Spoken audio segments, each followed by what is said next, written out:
Hari na ang kinakatakutan ng pamilyang Guerrero, lalo na umano itong si Rigor. Si Tanggol na ang may hawak sa buong Maynila at mas lalo pa itong yumayaman dahil ang mga ari-arian ng Caballero, Guerrero at Montenegro sa kanya din ito napupunta. Ngunit ang buong akala naman ni Tanggol ay wala nang makakapigil sa kanya para puksain umano ang mga kasamaan na kumakalat umano ngayon sa Maynila.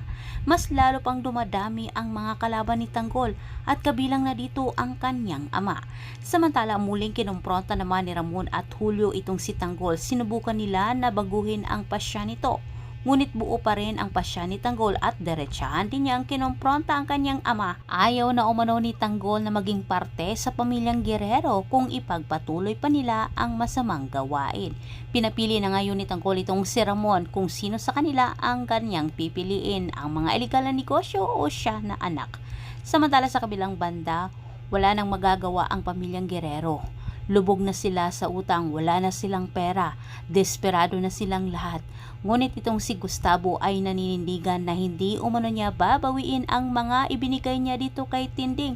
Bagay naman na sobra din itong ikinagalit ni Bigilito at Roberto.